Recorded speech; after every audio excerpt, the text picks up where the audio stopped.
क्या कभी सोचा है हमारे मस्तिष्क के बीचों बीच छिपा एक छोटा सा ग्रंथि पीनियल ग्लैंड कैसे हमारी चेतना, आत्मा और दिव्यता का मार्ग बन सकता है। वेद कहते हैं ज्ञानम चक्षुः, ज्ञान ही आंख है।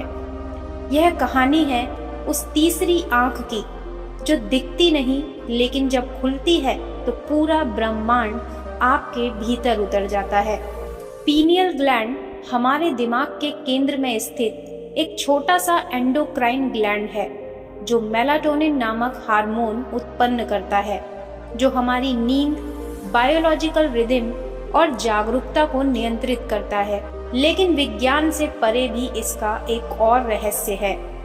योगिक और वेदांतिक परंपरा में इसे कहा गया है आज्ञा चक्र, command centre of inner self. यह वह स्थान है जहां मन, बुद्धि और आत्मा का मिलन होता है। शिव संहिता और योगिक उपनिषद बताते हैं आज्ञा चक्रस्य मध्ये तु हंसः सूक्ष्म रूप धृक् तत्रस्थम योगिनो ध्यानम कुर्युः साक्षात परम पदम।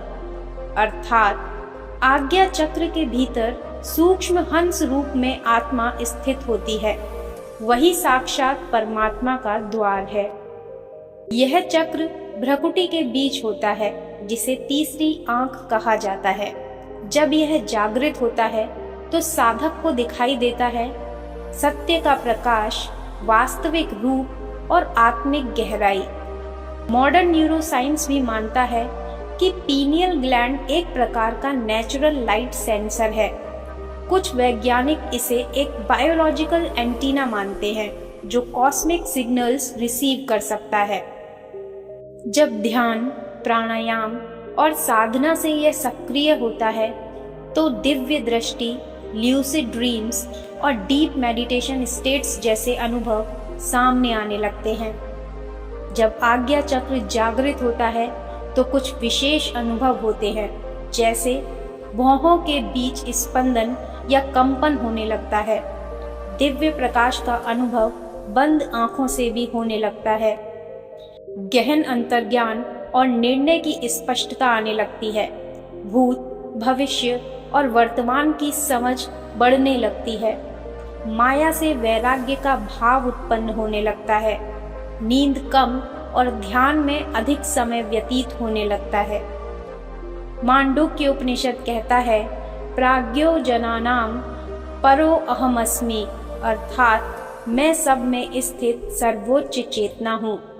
आज्ञा चक्र वही द्वार है जहाँ से साधक तत्त्वम असि, अर्थात तू वही है का अनुभव करता है। जब पीनियल ग्लैंड पूरी तरह से सक्रिय हो जाता है तो भीतर का मैं मिट जाता है और केवल वह बचता है जो आत्मा है। कई योगियों और साधकों ने बताया कि जब उन्होंने आज्ञा चक्र पर ध्यान केंद्रित किया तो उन्हें कई अलौकिक अनुभव हुए, जैसे उन्हें प्रकाश की सुरंगें दिखाई देने लगी, मंत्र स्वतः सुनाई देने लगे, बिना किसी बाहरी ज्ञान के उनके अंदर से ही उन्हें उत्तर मिलने लगे। मृत्यु का भय समाप्त हो गया। यह कोई कल्पना नहीं, यह आत्मज्ञान की शुरुआत है। तीसरी आंख का खुलना बाहर की आंखें बंद करने से ही शुरू होता है। यो वेद निहितम गुहायाम परमे व्योमन सो अश्नुते सर्वान कामान सह ब्रह्मणा विपश्चिते। अर्थात जो इस रहस्य को अपने भीतर उस दिव्य आकाश में जान लेता है वह सब कुछ पा लेता है, क्योंकि वो खुद ब्रह्म बन जाता है।